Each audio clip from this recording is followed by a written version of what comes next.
ओशो की जो मृत्यु हुई वो बड़ी रहस्यमय तरीके से हुई है। यूएसए के लोगों ने उनको मारा है। उनकी तो हत्या हुई है, मारा गया है। They could have killed me. America ने उनके साथ बहुत बदतमीजी की है, इसकी कीमत अमेरिका खुद चुकाएगा। तो स्वामी जी, मेरा सवाल है कि अमेरिका ने ऐसा क्यों किया उनके साथ? दुनिया में कहीं भी युद्ध होता है, उसमें जाइए देखिएगा तो डायरेक्टली और इनडायरेक्टली अमेरिका रहता है। मैंने सुना है ओशो के पास 365 दिनों के लिए 365 रोल्स रॉयस थी। ये जो अभी कोरोना जो फैलाया गया, ओशो उसको पूरा करना चाहते थे। वो कहते थे ये politics and religion is dividing the humanity. ये तो वरदान है लेकिन अभिशाप बनता जा रहा है। स्वामी जी, A2 शो में आने के लिए आपका धन्यवाद। और यह हमारा सौभाग्य है कि आप हमारे स्टूडियो में और हमारे शो में आए। बहुत कम बार ऐसा होता है कि मेरे पास बोलने के लिए कम होता है। आज वो दिन है जब मैं, शायद ये पहला पॉडकास्ट होगा जहाँ पे मैं नहीं बोलूँगा, कम बोलूँगा, मेरे पास बोलने के लिए कम होगा क्योंकि मैं सुनना ज़्यादा चाहता हूँ। और मैं कम इसलिए भी बोलना चाहता हूँ ताकि लोग ज़्यादा सुने, लोगों को सुनने की ज़रूरत है। तो मैं आपका बहुत तहे दिल से आपका स्वागत करना चाहता हूँ A2 शो में। मेरे साथ अंशुल भाई है, हम साथ में शो रन करेंगे। एंड मैं पहला सवाल आपसे ये पूछना चाहता हूँ कि आप अपनी जर्नी के बारे में बताइए कि आप ओशो से कैसे जुड़े, कब जुड़े और क्या आपको अनुभव हुआ। हम उससे शुरू करेंगे और ये पॉडकास्ट हम उस हर दायरे को छुएंगे जो लोगों के लिए जानना बहुत ज़रूरी है। और लोग, शायद मुझे लगता है जो एक वर्ड है मिस इन्फॉर्म्ड, वो लोग हैं, वो हमें आज थोड़ा बताना है कि आपको क्या नहीं पता। जो आपको पता है शायद वो सही है गलत है वो नहीं पता, बट क्या नहीं पता वो जानना ज़रूरी है। तो over to you Swami ji, please. बहुत बहुत धन्यवाद। एक तो आपने मुझे ये अवसर दिया है आपके साथ बातचीत करने का, इसके लिए मैं अनुग्रहित हूँ। और मैं ओशो से शारीरिक रूप से इस जन्म में 69, वो मुझे दिन कभी नहीं भूलूंगा, 29 मार्च 1969 में, जब मैं यूनिवर्सिटी में इंजीनियरिंग का स्टूडेंट था, उस समय मुझे उनके फिजिकल दर्शन हुए। और पहली नज़र में ही मैं इतना प्रभावित हुआ कि मैं तब से उनको फॉलो कर रहा हूँ, उनका शिष्य बन गया हूँ और उनका काम शुरू कर दिया है नेपाल में। अब दुनिया के 20 देशों में मुझे उन्होंने भेजा, वहाँ भी उन्होंने छोटे छोटे आश्रम खड़ा किए हैं। अब मेरे वो गुरु भी हैं, मेरे जीवन जीने के कारण भी हैं। अब मेरे जीवन का और कोई दूसरा उद्देश्य नहीं रह गया है, उनको पढ़ना और उनकी बातों को आप जैसे लोगों तक पहुंचाना। यही मेरे जीवन का सबसे बड़ा सुख और उद्देश्य रह गया है, साधना करना और लोगों को साधना में प्रेरित करना। अगर हमें ये जानना हो, आप उस टाइम क्या उम्र होगी आपकी? उस समय मैं 20s में था।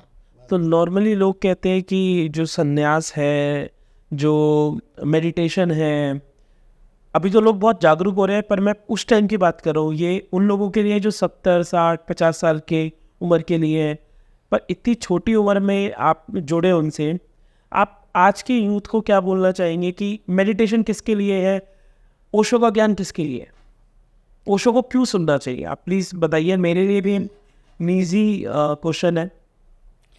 देखिए, जिसको प्यास हो, है ना, पानी किसके लिए है? जिसको प्यास है, जिसको आध्यात्मिक, उसका उम्र से बहुत ज़्यादा संबंध नहीं है।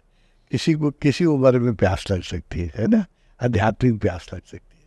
लेकिन युवा अवस्था में लोगों के पास त्वरा होती है, एनर्जी होती है और सीखने की एक इच्छा भी होती है और एक शक्ति भी होती है। जो जैसे जो उम्र बढ़ती जाती है वैसे आदमी की को एडॉप्ट करने में टाइम लगता है चीज़ों को। अब हम लोग की उम्र में हम नई कोई चीज़ सीखना चाहें तो बहुत दिक्कत होती है ना। इसलिए युवा, असल में आध्यात्म की प्यास जब भी लग जाए तो समझिए कि आप बड़े भाग्यशाली हैं। किसी उम्र में लग जाए, है ना, तो बहुत हम तो समझते हैं कि जो बहुत लकी होते हैं, बहुत भाग्यशाली होते हैं, उनकी ही रुझान अध्यात्म की तरफ होती है। तो जब भी प्यास लग जाए अभी पानी पी लेना चाहिए। और ओशो तो नवयुगों को सबसे ज़्यादा प्रभावित करते हैं क्योंकि विद्रोही हैं, वो नई बात करते हैं। और नई बात को बूढ़े लोगों को अडॉप्ट करने में थोड़ा मुश्किल होता है, तो नवयुवक उसको जल्दी अडॉप्ट कर देते जब आप उनसे जैसे आपने बताया आप 69 में आप उनसे पहली बार मिले, हैं। तो आपने ऐसा कहा कि पहली नज़र में उनको देख के आपको कुछ ऐसा लगा कि आपको उनके साथ जुड़ जाना चाहिए जी और उनकी शरण में चले जाना चाहिए। बट मैं ये पूछना चाहता हूँ कि क्या कुछ ऐसी कोई बातचीत हुई आपकी उनसे, या आपने उन्हें कुछ बोलते हुए सुना, क्या विचार थे वो जो आपको ऐसा लगा कि मुझे इनकी शरण में चले जाना चाहिए? ठीक। मैं बस आपको बैकग्राउंड बताऊं, मैं स्कूल के दिनों से ही 14-15 साल का था, तभी से मैं अध्यात्म में बहुत आकृष्ट हो गया था। रामकृष्ण मिशन गया उसी उम्र में, जब 8 क्लास में पढ़ता था, तब गया कि मुझे सन्यासी बनना है, मुझे दीक्षा दे दीजिए। तो उन्होंने कहा कि नहीं, हम इतने कम उम्र के लोगों को दीक्षा नहीं देते, आपको कम से कम ग्रेजुएट करके आना हो, अच्छा, और आते समय माता पिता की स्वीकृति लेके आनी होगी। ठीक है। ये हम परमिशन। हाँ, परमिशन, तभी हम दे तो सकते ये हैं। कहाँ की बात है, आप कहाँ पे तब ये रहते थे? मैं पढ़ता था, जब स्कूल में पढ़ता था, रामकृष्ण मिशन रामकृष्ण मिशन। विश्व में जाके मैंने निवेदन किया था, तो वो लोग ने स्वीकार नहीं किया, क्योंकि वो लोग समझे कि 14-15 साल का बच्चा है ना, और 8 या 9 क्लास में पढ़ता भी था। तो उन लोग का नियम भी था कि नहीं, माता जो 21 साल से कम उम्र के हैं वो माता पिता की अनुमति लेके स्वीकृति भी लेके आए, और उन्होंने कहा कि नहीं, अब हम लोग ने नियम बदल गया है, कम से कम आपको ग्रेजुएशन करके आना होगा, ऐसा कहा। तो मैं लौट आया। लेकिन उसके बाद उस समय नॉर्थ इंडिया में जितने गुरु थे और जितने आश्रम थे, लगभग मैं सब जगह दौड़ा। अच्छा, उस समय नॉर्थ इंडिया में एक, आप लोग नाम सुने होंगे, अभी तो उतनी चर्चा नहीं है, एक संस्था थी आनंद मार्ग, आनंद मूर्ति जी थे, आनंद मूर्ति। हाँ, उसके संस्थापक थे। उनसे मैंने दीक्षा ली, उनको तो दे दिए, उनके बाद दीक्षा ली, है ना। उसी तरह अनुकूल चंद ठाकुर एक बंगाली थे, उनका सत्संग था, वो भी बिहार में ही था, तो मैं उनके पास जा कर के उनसे भी दीक्षा ली मैंने। उसके बाद महेश जोगी बहुत ज़्यादा पॉपुलर थे उस समय, शरीर में ही थे, उनके भी मैंने प्रवचन सुने, उनसे भी दीक्षा ली। तो मैं जहाँ भी जाता था मुझे प्यास थी। ऐसे बहुत सारे छोटे छोटे गुरु थे, आप उनका नाम भी नहीं जानते होंगे, तो मैं जहाँ भी जाता था एक भीतर से प्यास थी। तो हम लोग अब उसको समझते हैं, यही प्यास जो आती है वो पिछले जन्मों के संस्कार से आती है, नहीं तो उतने कम उम्र में ऐसे जनरल प्यास नहीं आएगी जनरली। तो पिछले जन्मों का संस्कार था। तो ओशो से पहले, ओशो से जब मिला उसके 10 साल पहले से ही मैं बहुत गुरुओं की तरफ भटक रहा था, बहुत ज़्यादा दीक्षा मिली थी, और बहुत अपने ढंग से योगा मेडिटेशन जिनसे जो सीखा, शिवानंद जी से बहुत प्रभावित हुआ। एक मुंगेर स्कूल ऑफ योगा है बिहार में, उसके संस्थापक से सत्यानंद जी, वो योग और ध्यान सिखाते थे। तो उनकी किताबों को पढ़ करके मैंने योग और ध्यान तो शुरू कर दिया। हम रेगुलरली योगा वगैरह कर रहे थे, लेकिन जो गुरु होता है जिसके साथ पूरी तन्मयता से आदमी जुड़ जाए, जिसके प्रति समर्पण हो जाए, वो जब ओशो मिले 69 में, तो मुझे मेरी खोज को गंतव्य भी लिया, फाउंड आउट माय लक्ष्य। इसके बाद फिर और दूसरे जगह भटकने की कोई जरूरत नहीं पड़ी। स्वामी जी, एक चीज़ ये बताइए, दीक्षा लेने का क्या मतलब होता है? मतलब कई लोग ये भी समझते हैं, जो मैंने सुना है, कि एक ही गुरु से आप दीक्षा लेके फिर उन्हीं को फॉलो करते हो, या और अलग अलग गुरुओं से भी आप दीक्षा ले सकते हो, और इसका मतलब क्या होता है? तो ये दीक्षा लेने का मतलब है कि एक प्रकार से आप कमिट कर रहे हैं कि आप साधना करेंगे, और जिस व्यक्ति से आप दीक्षा ले रहे हैं उसको अपना गुरु मान रहे हैं, है ना। तो असल में दीक्षा तो जो जिससे आपको संतुष्टि मिल जाए, जहाँ आपकी खोज को विश्राम मिल जाए। उसके पहले जो मैंने दीक्षाएं ली बहुत गुरुओं से, वहाँ मुझे पूर्ण संतुष्ट नहीं मिला। ठीक है। सीखा मैंने उन सब से, बहुत गुरु, सबके प्रति मैं अनुग्रहित हूँ। महेश जोगी से ही बहुत कुछ सीखा, लेकिन समझिए कि गंतव्य मुझे नहीं मिला था, खोज जारी थी। जब मैंने ओशो को देखा, प्रवचन में देने आए थे, वो देखते ही उनकी जो छवि थी, और उनके, मैं धार्मिक सभा में सबसे आगे जाके बैठता था ताकि गुरु के नज़दीक बैठूं, फ्रंट लाइन में बैठा था। उनकी ऑरा, उनकी प्रेजेंस वो ऐसा था कि वो बोलने के पहले ही एक सुंदरी महिला एक कबीर का एक पद गाई, और वो ओशो तो बैठे थे।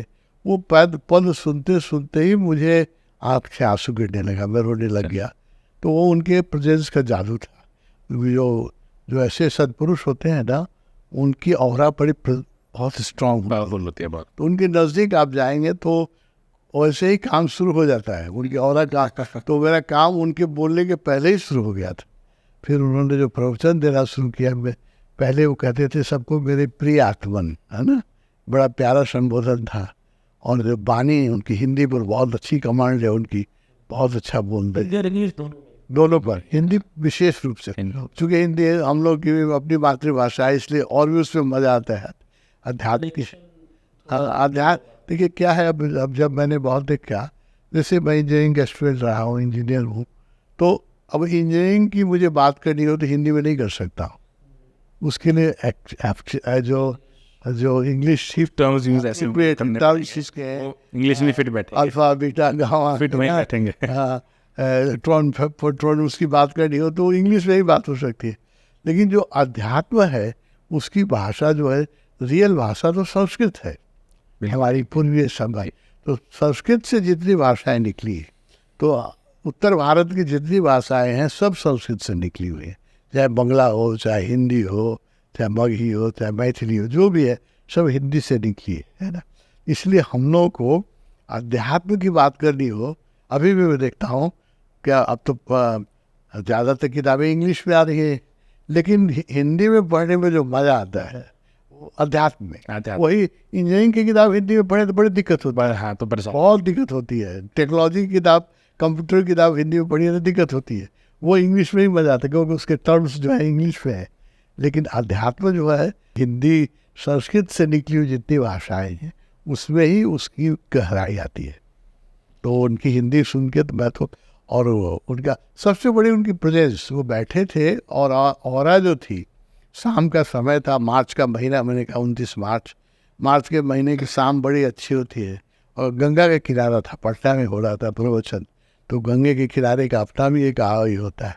तो सब ले दे के बड़ा हिप्नोटिकल एटमॉस्फेयर बन गया था। तो मैं वो जब वो अभी बोले भी नहीं थे, वो मीरा के वो कबीर का पद गा रही थी एक महिला, उसी समय रोने लग गया मुझे, वो आंसू रोक ही नहीं सहा, मैं रोने लग गया बहुत।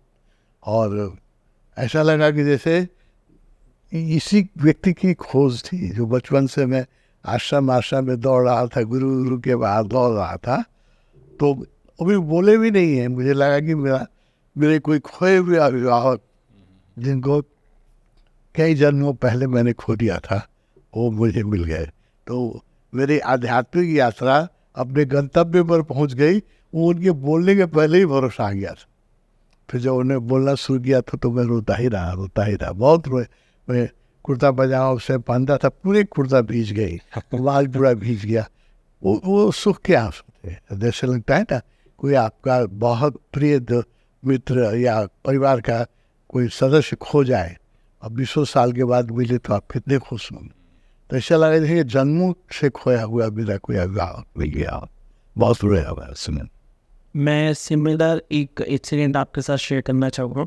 मैंने कब ओशो को पहली बार देखा तो दिल्ली के पास एक जगह है स्वाभिजी मूर्थर। तो अब वो कह सकते हैं कि वो इंसिडेंट हुआ, क्या हुआ कि मैं वो खाना रहा तो कोई अपनी किताब भूल गया था वहाँ पर, और वो ओशो की किताब थी। शायद वो सिग्नल था कि आपको पढ़ना चाहिए ये क्या था। और मुझे कभी उस उम्र में, मैं शायद वही जो आपकी उम्र थी 8th क्लास में, उसी में था, मैंने कभी सपने में भी नहीं सोचा था कि मैं आपके साथ बैठा होगा। शायद उस टाइम सिग्नल था कि फ्यूचर में जाके मुझे आपके साथ बैठना है, आपके साथ कॉन्वर्जेशंस करनी है और आपके साथ ओशो को समझना है और दुनिया को दिखाना है। तो मेरा भी एक बहुत सुंदर सा ये था, बहुत छोटा सा। आपका तो अनुभव अलग ही रहा है, पर मेरा एक छोटा सुंदर सा है तो मैंने सोचा मैं शेयर करूँ। स्वामी जी, एक चीज़ ये बताइए, ओशो की जो मृत्यु हुई वो बड़ी ही रहस्यमय तरीके से हुई है। कुछ लोगों का ये मानना है कि यूएसए के लोगों ने उनको मारा है, कुछ लोगों का ये कहना है कि उनको नेचुरल डेथ हुई है। तो इसके बारे में आप आज बताइए जनता को कि ओशो की मृत्यु के पीछे का क्या कारण है और कैसे हुई, और आपका जो अंतिम उनसे जब बात हुई होगी आपकी या आपकी मुलाकात हुई, उसके बारे में मुझे बताओ। ओशो ने, आपको पता ही होगा, अमेरिका में एक बहुत बड़ा शहर बसाया था। ठीक है, 110 स्क्वायर माइल का area, 110 square mile 110 square mile, kilometre नहीं, माइल 110 स्क्वायर माइल का था शहर। वो एरिया में न्यूयॉर्क से भी 3 टाइम्स बड़ा था एरिया में, है ना। उनकी परिकल्पना क्या थी कि यहाँ पर 1 लाख लोग आके अस्थायी रूप से बसे, सारी दुनिया से, सब धर्म की, सब जाति के, सब भाषा के, और एक इंटरनेशनल ब्रदरहुड की एक फैमिली बने, जो Brotherhood के लिए। साढ़े 10 आ गए थे वहाँ। 10,000 लोग वहाँ रहने लग गए थे, हिंदू, मुसलमान, क्रिश्चियन, सब धर्मों के लोग थे वहाँ, है ना। 10,000 लोग तो रहने लग गए थे, लेकिन वो सिटी की जो परिकल्पना थी वो थी 1 लाख लोगों की। 1 लाख लोग सारी दुनिया से, करीब करीब वहाँ 190 देश के लोग आज वहाँ पहुँचे थे। अच्छा, दुनिया में 200 कुछ देश हैं, 210-11 देश हैं, तो 20-25 देश के ही लोग बाकी थे। कि सब आज 190 देश के लोग वहाँ आ चुके थे, 1, 2, 4, 5, 20, 50, है ना। और वो लोग, ओशो की दृष्टि थी कि वो लोग सम्मिलित जब ध्यान करेंगे तो एक ओशो चाहते थे कि अब देश की सीमाएं अप्राकृतिक हैं, ग्लोब में कोई दीवार नहीं है, हम लोगों ने बॉर्डर पर दीवार बना दी है ना।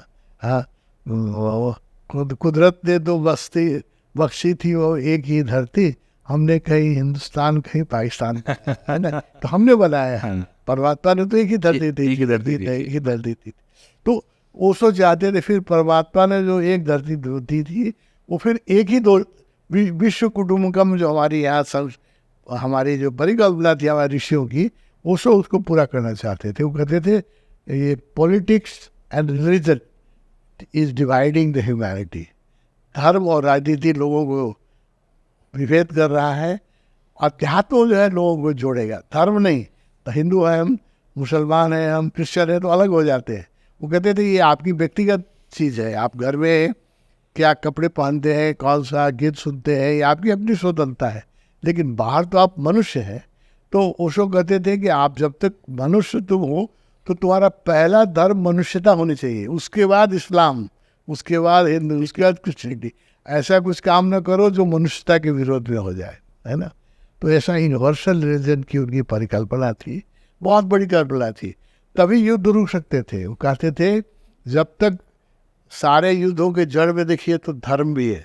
आज इजराइल में और वहाँ जो हो रहा है क्या है, हिंदुस्तान पाकिस्तान की लड़ाई क्या है, ये देखिएगा तो हम लोग का खाना एक ही है, वो भी दाल रोटी खाते हैं जो आप खाते हैं, हम खाते हैं, तेरी सी कपड़े वही पहनते, कुर्ता पजामा वही पहनते, साड़ियाँ पहनते हैं, है ना। कपड़े एक है, भोजन एक है, भाषा एक ही, उर्दू और हिंदी में कितना फर्क, लेकिन कौन से इतना जहर बोल रहा है, धर्म और क्या हम कह सकते हैं पॉलिटिक्स भी। हाँ, वो पॉलिटिशियन फिर धर्म को यूज करते हैं। धर्म को यूज करते तो हैं। वही बात जो भी आपने बोली, जिन्ना साहब ने धर्म को यूज कर करके 2 देश बना दिया, लड़ गए, है ना। तो पॉलिटिशियन धर्म को यूज करते हैं अपने वोट के लिए, ताकि उनका राज बना रहे वहाँ पे। अपने वोट के लिए पॉलिटिशियन धर्म को यूज करते आपने एक बात बोली अभी, धर्म और जो पॉलिटिक्स है हैं, ये वो डिवाइड करते हैं। डिवाइड करते, divide इसलिए ये दोनों मिल गए, हाँ, इसलिए पॉलिटिक्स से धर्म का हाँ, इस्तेमाल हाँ। करना शुरू कर ये दिया। दोनों जो है उसको तो कहते थे कि politician and priest and politician. आज भी कहीं देखा जाए, अगर कोई भी पार्टी है, चाहे इंडिया में चाहे पाकिस्तान में कहीं भी, अगर ये पता है कि इस एरिया में मुस्लिम कम्युनिटी के लोग हैं वहाँ वो या हिंदू के हैं या सिख कम्युनिटी है, तो वहाँ का लीडर सिख ही मिलेगा, क्योंकि ताकि वो वहाँ की वोट वो अपने कैंडिडेट भी जहाँ सिख है वहाँ सिख को ही खड़ा क्यों खड़ा करना पड़ेगा वहाँ। जहाँ इतना ही नहीं, जहाँ यादव, हिंदू में भी जहाँ यादव ज्यादा है वहाँ यादव यादव को खड़ा करेंगे, जहाँ पे दलित जहाँ समाज है, ब्राह्मण ज्यादा है वहाँ ब्राह्मण को खड़ा करेंगे, क्योंकि वो वहाँ की वोट खींच सकते उसी खींच सकता है। तो राजनीति गंदी राजनीति गंदी राजनीति है। इसी ने हिंदुस्तान पाकिस्तान बनाया। नहीं तो आज देखिए बॉर्डर पर इंडिया की इतनी आर्मी, पाकिस्तान की इतनी आर्मी लगी है, रोज तो कुछ न कुछ घटना हो रहा है, रोज लोग मर रहे हैं। ये कितनी बड़ी बेवकूफ़ी है। जब देखिए दोस्त संगीतज्ञ जो हैं, गुलाम अली की जितनी इज्जत पाकिस्तान में उतनी इज्जत हिंदुस्तान में है, लता मंगेशकर की जितनी इज्जत हिंदुस्तान में उतनी इज्जत पाकिस्तान में है ना। तो संगीत लेखक है ना, हमारी किताबें, हमारी फिल्म इंडस्ट्री में आ जाओ, सारे फिल्म देखिए। हम तो रूस बहुत गए, रूस में राज कपूर की फिल्में इतनी प्रसिद्ध है, अभी तक लोग उसके नाम लेते हैं राज कपूर का, अभी भी, है ना। तो कला जोड़ती है, संगीत जोड़ता है ना, स्पोर्ट्स जोड़ता है, राजनीति विभाजित करता है, राजनीति तोड़ती है, और धर्म कितनी बड़ी बात। और तथाकथित धर्म विभाजित करता है। तो ओशो इस दोनों के विरोधी थे। ओशो कहते थे अध्यात्म होना चाहिए, है ना।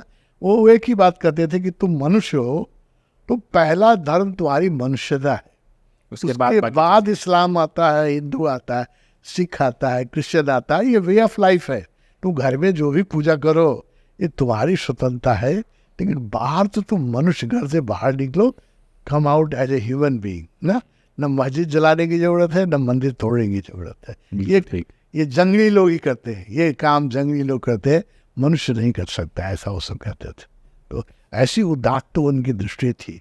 वो अगर उनको और उस समय मार नहीं दिया जाता, उनकी तो हत्या हुई है, मारा गया है, वो मारे नहीं जाते। अगर 20-25 साल और जीते तभी, अभी अगर वो रहते तो अभी उनकी उम्र के लोग हैं, जीवित है, 90-92 वर्ष के होते वो, 20 साल भी उनको और जीने दिया जाता तो कितनी, जितनी किताबें उनकी अभी 700 किताबें हैं, 700 किताबें और प्रोड्यूस हो जाती, 1400 किताबें आती, और करोड़ों लोग उनके फॉलोअर होते।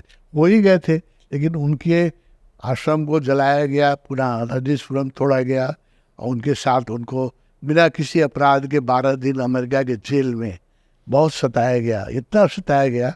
वेजिटेरियन थे तो कहते थे, वो जेल में कहा गया कि हमारे पास कुछ वेजिटेरियन डाइट नहीं है। अब उनको खाने तक में तकलीफ, ऐसे ऐसे पलंग पर सुलाया गया जिसमें गद्दी नहीं थी, लोहे के पलंग पर, जिस पर उनको बैक पेन होता था। उनको पता था कि इनको स्पाइन में पेन है, तो ऐसे जगह पर उनको चलाते थे तो पीछे से राइफल से वहीं पर धक्का देते थे जहाँ पर उनको स्पाइन। अमेरिका ने उनके साथ बहुत बदतमीजी की है, इसकी कीमत अमेरिका कभी चुकाएगा। जो शुरू भी हो गया चुकाना, और किसी दिन चुकाएगा, क्योंकि उनके साथ बहुत बदतमीजी की गई। उनको जेल में भी थैलियम नाम का जहर दिया गया, है ना। तो स्वामी जी, मेरा सवाल है कि अमेरिका ने ऐसा क्यों किया उनके साथ, आपको क्या? क्यों, आपको बताओ, क्योंकि वहाँ उनको डर क्या लग गया कि व्यक्ति कन्वर्ट कर रहा है क्रिश्चियन को हिंदू में, जो कि गलत बात है। ओशो के सन्यासी कोई हिंदू और मुसलमान में विभाजित नहीं है। हम लोग जो हैं, हम लोग मनुष्य हैं, और हम मंदिर जाएं या मस्जिद जाएं या चर्च जाएं, हमारी स्वतंत्रता है। इसमें ओशो ने कोई बंदिश नहीं लगाया है ना। तो उनको लेकिन शक क्या हो गया, चूँकि ओशो की दीक्षा जो होती थी वहाँ बहुत तेजी से, छुट्टी के दिनों में मैंने बताया 300 लोग दीक्षा लेते थे। 300 लोग? हाँ, एक दिन? वो एक दिन में, छुट्टी के दिनों में, सैटरडे संडे। हाँ। और वो जो दीक्षा लेते थे वो सब अमेरिका के क्रीम थे, है ना। हॉलीवुड के स्टार थे, वो बिजनेस में मैग्नेट थे, वो यूनिवर्सिटी के चांसलर थे, वो लोग जो अमेरिका चला रहे थे, पूरा देश चला। Cream of the America. यहाँ भी कन्वर्शन हो रहा है, चर्च तो यहाँ भी कन्वर्शन कर रहा है, लेकिन किसकी कर रहा है? जो गरीब हैं, दुखी हैं, कुछ लालच देके लालच देंगे, जो पढ़ नहीं सकते, कन्वर्ट करना आसान भी होता है। उनको कुछ प्रलोभन देके कन्वर्ट किया जा सकता है। ओशो ने जो कन्वर्ट किया था बौद्धिक बल पर किया था। तो अमेरिका को ये डर लग गया कि अगर ये ज़्यादा दिन रह गया, जीरा रहा, तो ये तो हमारे क्रीम को कन्वर्ट कर देगा।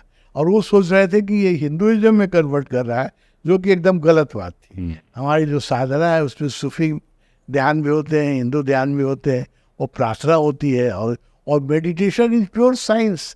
मेडिटेशन का किसी धर्म से, योगा जैसे है, योगा किसी धर्म से क्या संबंध? योगा तो फिजिकल फिटनेस के लिए है, और मेडिटेशन है वो मेंटल फिटनेस के लिए।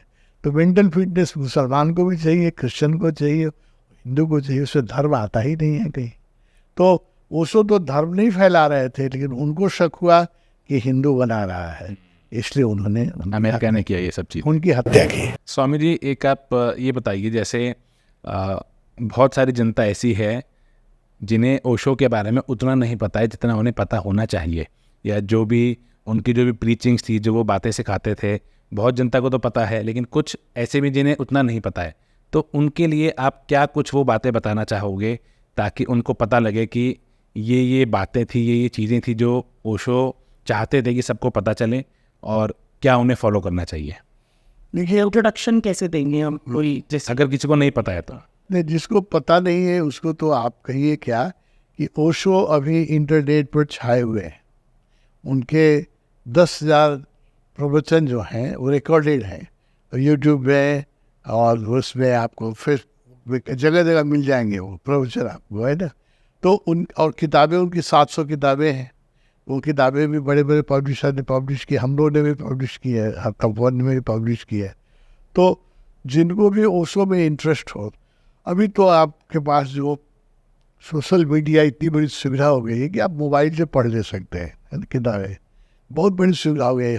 हम लोग आपकी उम्र में थे तो ये सुविधा नहीं थी। एक किताब को खोजने में कभी कोई दिन भर लग जाता था, कहाँ जाओ, यहाँ नहीं मिली, वहाँ नहीं मिली, यहाँ नहीं, एक विषय पर कोई किताब खोजनी हो तो दिन भर लग जाता था, 10 दुकान घूमते थे तो कहीं एग्जाम मिली। अभी तो आप डालिए और तुरंत पता चल जाता है। तो ये बहुत बड़ा वरदान है, इंटरनेट जो है अभी के युग के लिए बहुत बड़ा वरदान भी है और अभिशाप भी है, क्योंकि इसका बहुत दुरुपयोग हो रहा है। अधिकांश लोग जो है इस पर मनोरंजन ही देखते हैं। और अभी ये मनोवैज्ञानिकों ने गणना की है कि अधिकांश समय नवयुवक जो है या कोई भी आदमी पोर्नोग्राफी देखता है, उससे मन और भी विचलित होता है ना, और गलत धारणाएं मन में बन जाती है। तो अधिकांश लोग कहते हैं 60-70% टाइम लोग पोर्नोग्राफी में बिताते हैं। वर्ल्ड एवरेज क्या है कि 5.5 घंटा लोग मोबाइल देखते हैं। 5.5 घंटा में सोचिए 60-70% अगर वो गलत चीज़ देखते हैं तो उसका कितना दुष्प्रभाव। ये तो वरदान है लेकिन अभिशाप बनता जा रहा है ना। लेकिन इसमें ओशो के प्रवचन भी हैं, अभी जितने गुरु हैं उनके प्रवचन हैं, और जो पहले गुरु हो चुके हैं रमन महर्षि, रामकृष्ण, उनकी पूरी जीवनी है। विवेकानंद का पूरा ऑटोबायोग्राफी है योगानंद जी का। तो मोबाइल में तो सब कुछ है ना। तो इसलिए आप लोग जो उनमें जो जिनको इंटरेस्ट हो उनको कहिए कि ओशो की 1-2 किताबें पढ़ें। 2 किताब पढ़ेंगे वो एकदम ओशो के कायल हो जाएंगे। जो भी ठीक से पढ़ेगा, जो भी व्यक्ति संस्कारी होगा, जिसकी कुछ इंटेलिजेंस होगी, वो एक किताब पढ़ के उनका दीवाना हो जाएगा। तो किताब पढ़ने के लिए कहिए। और किताबें यहाँ तो सस्ते में उपलब्ध है, दिल्ली के पुस्तक के दुकानों में हमारे पास सारी किताबें हैं, हमसे मंगवाने। और सोशल मीडिया में, यूट्यूब में जाकर के अपने विषय पर सुने उनको, है ना। तो सबसे अच्छा परिचय तो ये होगा। दूसरी बात, इसीलिए बुद्ध ने क्या कहा कि संग बनाओ। संग मतलब कभी आश्रम, है ना। बुद्ध का है ना, बुद्धम शरणम गच्छामि संगम शरणम गच्छामि। संग के शरण में जाओगे तब धम्मम शरणम गच्छामि, तब तुम्हें धर्म की दिशा प्राप्त होगी। तो इस तरह से उनके आश्रमों में जाके सीखना चाहिए ध्यान लोगों को। हमारे नेपाल में मैंने ओशो का बहुत काम किया है। 90 आश्रम है छोटे से देश में, 90 जाओ। और नेपाल की जनसंख्या कितनी है? जितनी आपकी दिल्ली की है। अच्छा, कैसे दिल्ली हाँ, दिल्ली से 10 लाख कम है। दिल्ली की जनसंख्या 3 करोड़ हो गई है, हमारे देश की जनसंख्या 2 करोड़ 90 लाख, पूरे देश की। उस छोटे से जनसंख्या में हमारे 90 सेंटर हैं और 1 लाख ओशो के डेडिकेटेड सन्यासी हैं। अच्छा। लोग हमेशा साधना करते हैं, इस तरह की माला पहनते हैं, डेडिकेटेड सन्यासी हैं हमारे ओशो सन्यासी। इन नेपाल में ओशो का उतना ही काम हुआ है जितना काम तिब्बत में बुद्ध का हुआ था। बुद्ध जन्मे नेपाल में, सिद्धार्थ गौतम, लेकिन बुद्ध बने इंडिया में, बोध गया में निर्वाण प्राप्त किए। लेकिन इंडिया और नेपाल से बुद्ध खो गए थे। बुद्ध को बचाया है बर्मा और आपको तिब्बत, सबसे ज़्यादा तिब्बत ने। तिब्बत में बुद्ध जीव, एक बच्चा बुद्धिस्ट है। और सारी किताबें जो आई बाद में तिब्बत से ट्रांसलेट की आई। हमारी किताबें पाली और प्राकृत की जो किताबें थी बहुत लॉस्ट हो गई थी, जला दी गई थी। नालंदा में कई नालंदा पूरी यूनिवर्सिटी जला दी गई थी, वहाँ की लाइब्रेरी जला दी गई थी। तो जैसे तिब्बत से आया बुद्ध धर्म फिर से, ऐसे ही नेपाल में हमने ओशो के धर्म को संरक्षित रखा है। उनकी सारी किताबें हमारे पास हैं, उनके सारे प्रवचन हमारे पास हैं। एक छोटे से दिल्ली जैसे आबादी में 90 आश्रम हैं, 90 आश्रम। नेपाल में आप कहीं भी चले जाइए, हर 1 घंटे पर, आप गाड़ी से चल रहे हैं तो हर 1 घंटे पर आपको एक आश्रम दिखाई जाएगा। किसी दिशा में जाइए और सन्यासी मिलेंगे। तो वहाँ हमारे जो आश्रम है उसमें ओशो की देशना जीवंत है। कोई राष्ट्र अभी ओशो को सबसे अधिक इज्जत दे रहा है। हमारे प्राइम मिनिस्टर के घर में भी ओशो की तस्वीर लगी मिलेगी आपको। जैसे यहाँ महात्मा गांधी की लगी तस्वीर मिलती है ना, किसी बड़े आदमी के घर में जाएगी तो महात्मा गांधी की तस्वीर रहती है। नेपाल में वैसे ही ओशो की तस्वीर, किसी भी पढ़े लिखे समझदार व्यक्ति के घर में जाइएगा, चाहे ओशो का सन्यासी न हो, तो उसके घर में ओशो की तस्वीर मिलेगी, ओशो की किताब मिलेगी। तो नेपाल अभी ओशो को संरक्षित रखे हुए है, जैसे बुद्ध धर्म को तिब्बत ने रखा था, और तिब्बत से आया बुद्ध धर्म फिर नेपाल, है ना। लोग ले आए। राहुल संकीर्ताय ने एक बहुत बड़े विद्वान थे, वो तिब्बत जाकर उन्होंने बहुत सारी किताबें ट्रांसलेट करके लाए और ओरिजिनल भी किताब लाए। ऐसे ही एक दिन नेपाल मुझे बड़ी तकलीफ होती है कि इस मिट्टी में इतनी बड़ी विभूति पैदा हुई। ओशो के बारे में विद्वानों ने क्या कहा है कि ओशो में सारे अवतार हैं, जितने अवतार हुए, जितने बुद्ध पुरुष में उन्होंने जो कहा सब ओशो ने कहा है। एक ओशो को आपने पढ़ लिया तो समझिए कि पूरे भारतीय वाङ्मय में जो भी आध्यात्मिक बातें हुई है, आपको कोई अभी हमने पढ़ रहा था, बड़े बड़े लेखकों ने कहा कि ओशो को पढ़ने के बाद मैंने सब कुछ पढ़ना छोड़ दिया, सिर्फ ओशो को ही पढ़ रहा है। क्योंकि ओशो में वो अरविंद भी आ जाते हैं, रामकृष्ण भी आ जाते हैं, रमन महर्षि भी आ जाते हैं, गीता भी आ जाती है, उपनिषद भी आ जाती है, पूरा धार्मिक वाङ्मय आ जाता है एक आदमी में। तो इतने सशक्त व्यक्तित्व भारत में पैदा हुआ।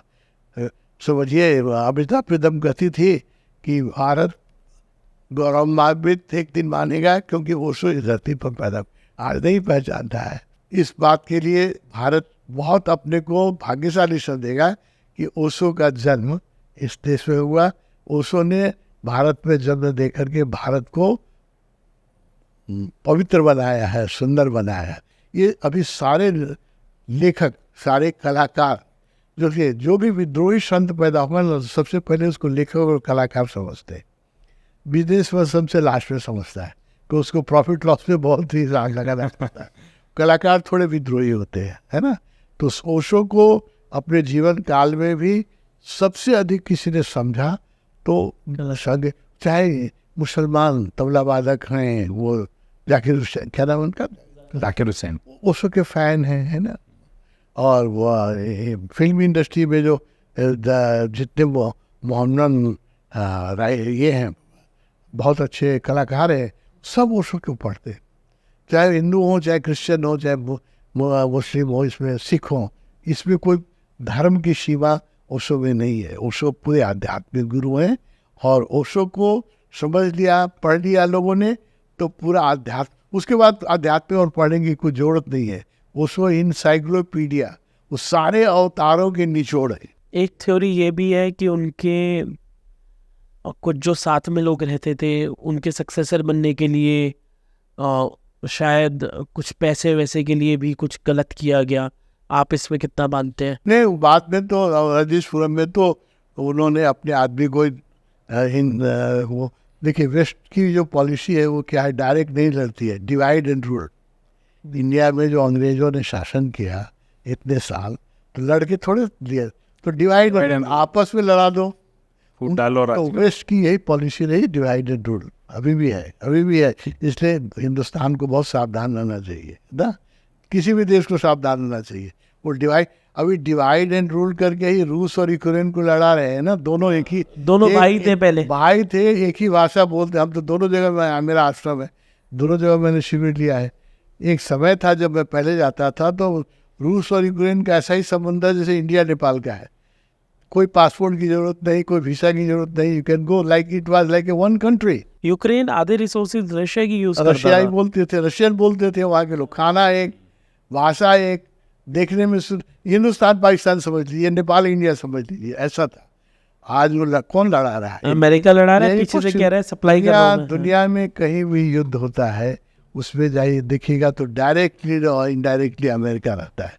क्योंकि अमेरिका की सबसे बड़ी जो इंडस्ट्री है वो वार इंडस्ट्री है, ऑयल इंडस्ट्री, वार इक्विपमेंट्स बना। ये देखिए, ये दुनिया का कितना बड़ा मजाक है कि इस दुनिया की जो लार्जेस्ट इंडस्ट्री है वो सब मनुष्यता को बिगाड़ने की इंडस्ट्री है। सबसे बड़ी इंडस्ट्री संसार की जो है, ट्रिलियन में जिसके एक्सपोर्ट होते हैं, वो है वेपन इंडस्ट्री, वार इंडस्ट्री, और उसका सबसे बड़ा मालिक अमेरिका है। तो अब देखिए, आपकी दुकान में चीज हो, आप नहीं चाहेंगे कि आपकी चीज बिके। और वो चीज़ बिकेगी तब जब कैसे तभी जब बिके? लड़ेंगे जब बिकेंगे। ग्राहक तो होगा। सीधा कहा गया ना कि आप, अमेरिका कुछ एक्सपोर्ट नहीं कर सकता है, वो सब कुछ चाइना से इंपोर्ट कर रहा है।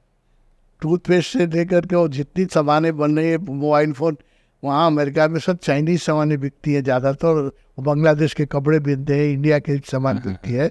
वह एक्सपोर्ट करता है सिर्फ वेपन्स। वेपन।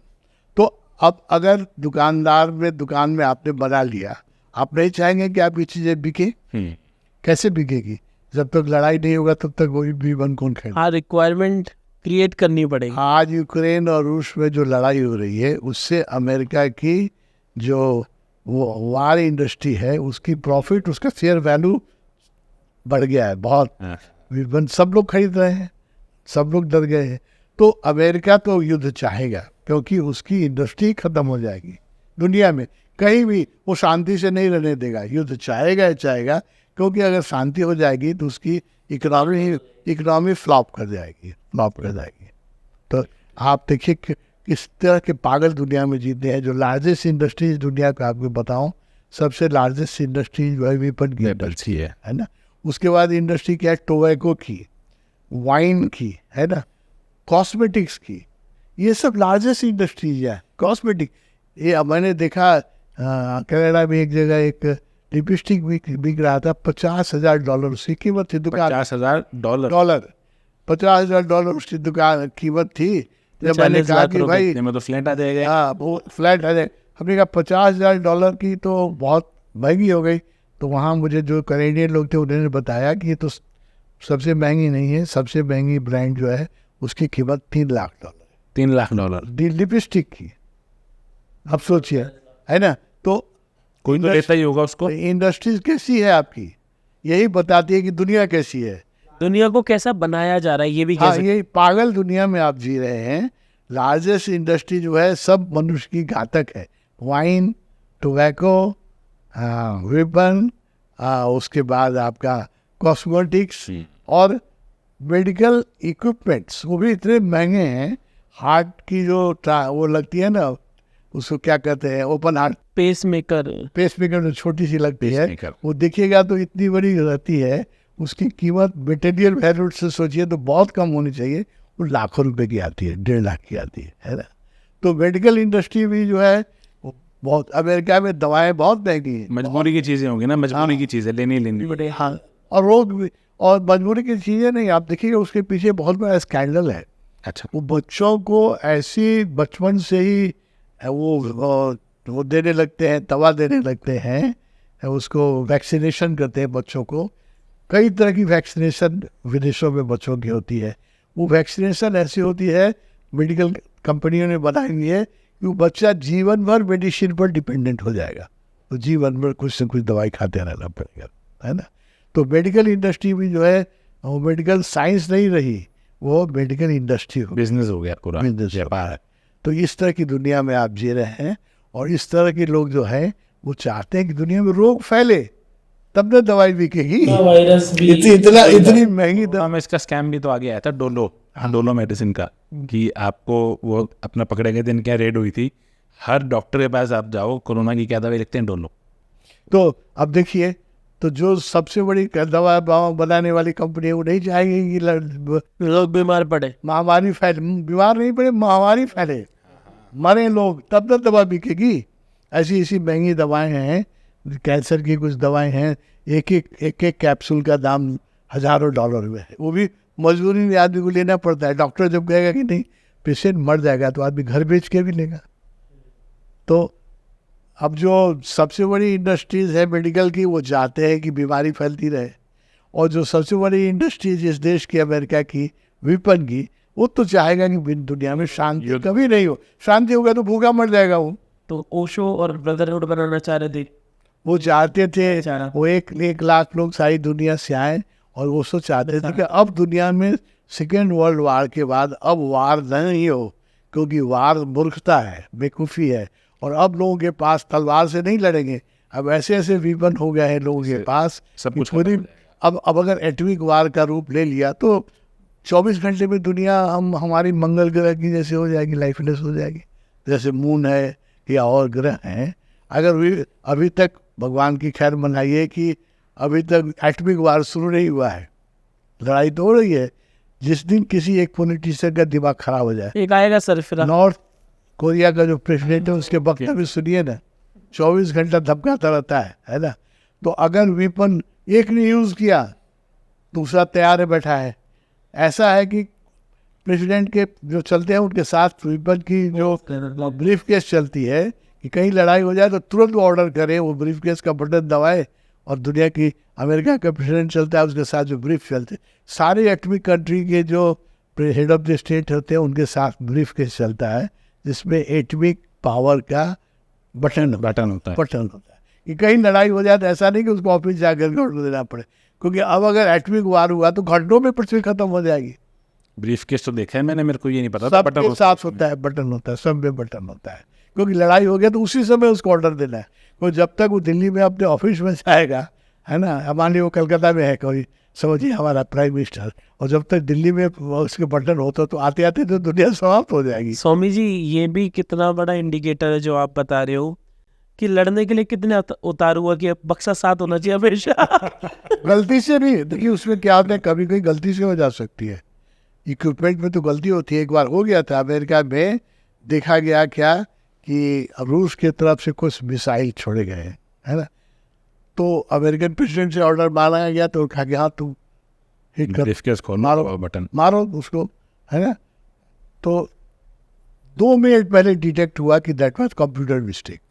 वाह, कंप्यूटर से तो मिस्टेक होगा ना, ये कोई भी मशीन होगा उसमें तो एरर होती ही है, ह्यूमन एरर भी होती है, इक्विपमेंट की एरर भी होती है। तो अब तो ह्यूमन एरर से और इक्विपमेंट की एरर से भी सिद्ध हो जा सकता है। ऐसा खतरनाक, ऐसी बेवकूफ़, ऐसी बेहोश दुनिया में हम लोग जी रहे हैं। उस दुनिया को ओशो चाहते थे युद्ध।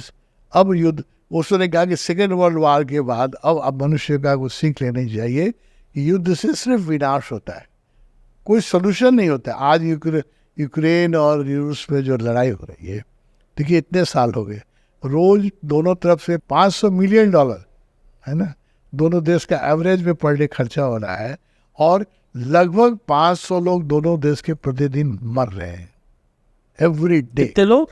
500 लोग, रूस के भी और यूक्रेन, कभी 450 हो जाते हैं, कभी 550 हो जाते हैं। तो सोचिए तो, और 2 साल हो गए। 2 साल के युद्ध हो गए, तो आप कैसी दुनिया में जी रहे हैं। वो चाहते थे इस दुनिया में सेंस प्रिवेल करे, अब युद्ध ना हो। अब सारे युद्ध बेवकूफ़ी है, सारे युद्ध अहंकार का है ना, सारे युद्ध राजनीतियों के कि ईगो के प्रोजेक्शन है ना। अब युद्ध ना हो वो चाहते थे, ऐसी दुनिया बनाना चाहते थे, क्योंकि ये अब युद्ध होगा तो हमारा कोई भविष्य नहीं है।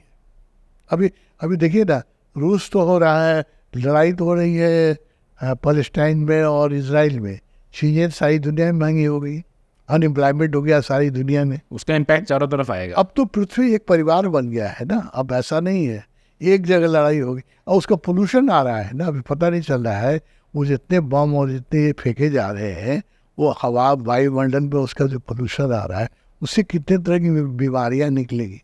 और अभी तो हम लोगों को शक है, लोग कह ही रहे हैं कि ये जो अभी कोरोना जो फैला था, ये फैलाया गया लैब से फैलाया गया। अमेरिका इनडायरेक्टली रूस पर ब्लेम कर रहा है, रूस अमेरिका पर ब्लेम कर रहा है, तुम्हारी लैब से फैली है, अमेरिका तुम्हारी, लेकिन इस दोनों के लैब से फैली है।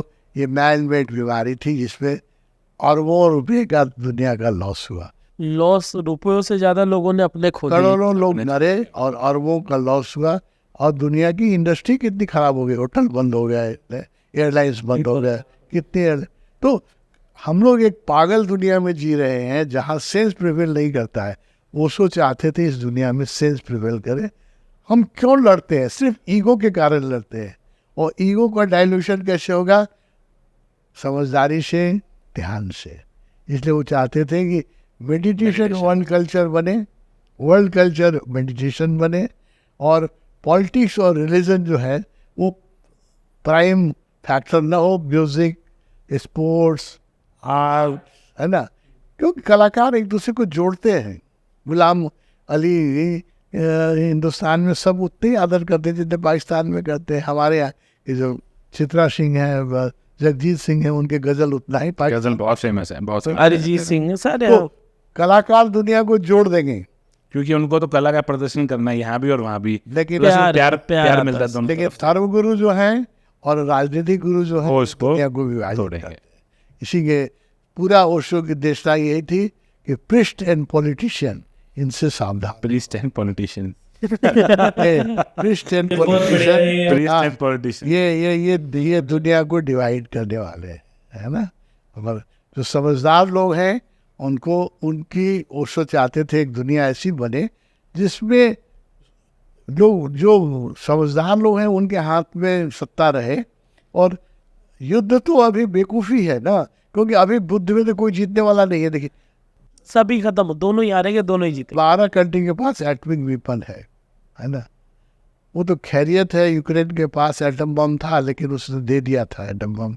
रशिया को दे दिया था। आज अगर उसका एटम बम रहता तो वो मरता रहता तो चला देता रूस पर, और रूस पर चलाता तो रूस भी चलाता, है ना। अभी हम लोग का भविष्य कुछ पॉलिटिशियन के हाथों में है। उनका अगर स्ट्रेस लेवल बढ़ जाए और थोड़ी सी उनकी जो विवेक है कम हो जाए तो आपका हमारा जीवन 12 घंटे के अंदर समाप्त हो जाएगा। नॉर्थ कोरिया का प्रेसिडेंट का सुनते हैं ना, इसकी बात सुनते हैं, किस तरह की बात करता है वो, है ना। 24 घंटा लड़ने और मारने की ही बात करता है, दूसरी बात ही नहीं करता है। तो इस तरह की दुनिया को ओशो एक शांति का दुनिया बनाना चाहते थे जिसमें प्रिस्ट एंड पॉलिटिशियन इतने महत्वपूर्ण ना हो जाए, साधना महत्वपूर्ण हो, संगीत महत्वपूर्ण हो, लोग नाचें, लोग गाएं, है ना, खुश रहें, हंसें, जोक्स करें, है ना, मिलजुल कर रहे। आप देख के आप आश्चर्य होगा, तपोवन आइएगा आपको, तपोवन में अभी भी यूक्रेन और रूस के लोग साथ रहते हैं, हिंदुस्तान और पाकिस्तान के लोग साथ एक ही टेबल पर खाते हैं, एक ही टेबल पर हम लोग नाचते हैं। आप बता नहीं सकते कि कौन पाकिस्तानी है कौन इंडियन है। तपोवन तो मेरे को पक्का आना है, सब ये भी आगे पक्का आएंगे। बिल्कुल। अगर ओशो को जीवंत देखना है तो तपोवन, जो रजनीशपुरम में ओशो बनाना चाहते थे वो मिनिएचर में तपोवन में बनाया। अच्छा, वो बहुत बड़ा बनाना चाहते थे, नेपाल गरीब देश है, हम उतना बड़ा। उन्होंने मुझे कहा भी कि बड़ा एक्सपेरिमेंट मत करना, क्योंकि बड़ा एक्सपेरिमेंट में खतरे भी बड़े होते हैं। खतरे बड़े तो उन्हें कहा कि छोटे छोटे कम्यून बनाओ। तो मैंने तपोवन को बहुत इलाज नहीं किया, मैंने नेपाल में 6 कम्यून बना दिए, 6 कोने पर कम्यून है और 90 सेंटर है हमारी, है ना। तो उन्होंने कहा था कि स्मॉल यूनिट बनाओ, एक यूनिट के कारण टूट भी जाए तो पूरी मूवमेंट नहीं टूटे। जैसे उसने कहा कि रजनीशपुरम टूटने पर पूरा मूवमेंट टूट गया, नहीं अगर छोटे छोटे कम्यून बन रहे थे तो वो नहीं टूटे। चेन नहीं टूटी। बिल्कुल सही किया। इसलिए उन्होंने कहा, उन्होंने मुझे कहा जब रजिस्टर नेपाल आए थे, उन्होंने कहा कि बड़े कम्यून मत बनाना, छोटे छोटे कम्यून बनाओ, और जब बड़ा होने लगे तो दूसरी जगह पर दूसरा बना दो, ताकि एक को बेवकूफ़ लोग तोड़ भी दे तो सब काम नहीं नष्ट आप कितने भी ज्ञानी हो, बेवकूफ़ तो रहेंगे दुनिया में। रहेंगे ही, तो है ही है। बाकी स्वामी जी, आखिरी चीज़ आप पूरी जनता को क्या कहना चाहेंगे, कैसे जुड़ सकते हैं, कैसे एक पहला कदम ले, जैसे मेरी बच्चे का? विनती है, सारे दुनिया के लोगों से मेरी विनती है कि 24 घंटा का दिन रात होता है, 24 घंटा, किसी को 25 घंटे का नहीं मिलता है। और मैं जब लोगों को साधना करने के लिए, योग और ध्यान करने के लिए कहते हैं तो लोग कहते हैं कि फुर्सत नहीं है, बहुत जीवन व्यस्त है। मैं उनको कहता हूँ आपका जीवन व्यस्त नहीं है, आपका जीवन अस्त व्यस्त है। ये तो रील काटेंगे हम। जिसका जीवन व्यस्त है उसके पास सब काम करने का समय होता है। जैसे मैं बताऊं, हिंदुस्तान का सौभाग्य है, जहाँ तक मैं जानता हूँ यहाँ के सारे प्राइम मिनिस्टर योगा करते आए।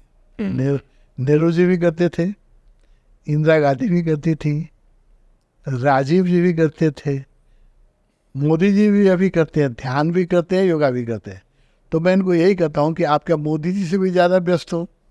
इसको 1 अरब 40 करोड़ को संभालना है, हाँ, इतने बड़े राष्ट्र को संभालना है, उसके पास योगा और ध्यान करने का समय है और आपके पास नहीं। और आपके पास नहीं है, तो आप झूठ बोल रहे हैं, है ना। तो यही कहता हूँ कि आपका जीवन व्यस्त नहीं, अस्त व्यस्त है। आप जीवन को व्यस्त बनाइए, सब काम के लिए समय निकल जाएगा। मोदी जी से भी आप ज़्यादा व्यस्त हैं, नहीं होता, हम नहीं विश्वास करेंगे। नेहरू जी से आप, नेहरू जी को तो उस समय आजाद हुआ था। टुकड़े टुकड़े होने की स्थिति थी, उन्होंने हिंदुस्तान को इकट्ठा रखा और प्रगति और विज्ञान टेक्नोलॉजी के रास्ते पर लाया। वो 1 घंटा रोज योगा करते थे, शीर्षासन भी करते थे। तो मेरा सब लोगों से आग्रह क्या है कि 1.5 घंटा समय निकालें अपने विकास के लिए। आधा घंटा योग करें ताकि ये शरीर निरोग रहे। योग करेंगे शरीर निरोग होगा, दवा नहीं खानी पड़ेगी। मैं 81 साल का हूँ, अभी भी मैं 24 घंटा काम करता हूँ योग और ध्यान के बल, है ना। हमसे आधे उम्र के लोग भी इतना नहीं काम कर सकते जितना हम काम करते हैं। तो आधा घंटा आप योग करें, कीप योर बॉडी हेल्दी। आधा घंटा ध्यान करें to keep your mind silent and pure and free from ego, है ना। आधा घंटा योग करें, आधा घंटा ध्यान करें और आधा घंटा ओशो को सुने। ओशो मतलब ओशो को सुनना जरूरत नहीं है, ओशो जैसे जो हुए हैं, रामकृष्ण हैं, अरविंद हैं, अभी जग्गी वासुदेव, इनलाइटेड लोग ना। नॉलेज नहीं, नॉलेज तो दुनिया में बढ़ा हुआ है, नॉलेज की जरूरत नहीं है। ऐसा साहित्य पढ़ें जो आपको ट्रांसफॉर्म करे, जो आपको रूपांतरित करे। उसमें मैं ओशो को सबसे पहले रखूँगा। ओशो के साहित्य सबसे वैज्ञानिक हैं। ओशो में सारे सूफी, हिंदू, मुस्लिम, क्रिश्चियन सब कुछ समाया हुआ है। तो आधा घंटा ओशो को सुने, आधा घंटा योग करें और आधा घंटा ध्यान करें।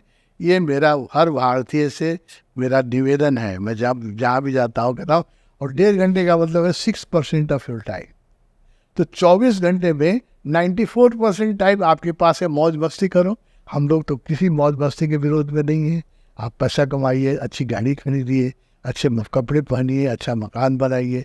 We are not against any physical affluence. हम तो उसके पक्ष में हैं कि आप सब, ओशो भी तो रोल्स रॉयस चढ़ते थे, आप भी रोल्स रॉयस चढ़िए, लेकिन 1.5 घंटा आप निकालिए अपने विकास के लिए, है ना।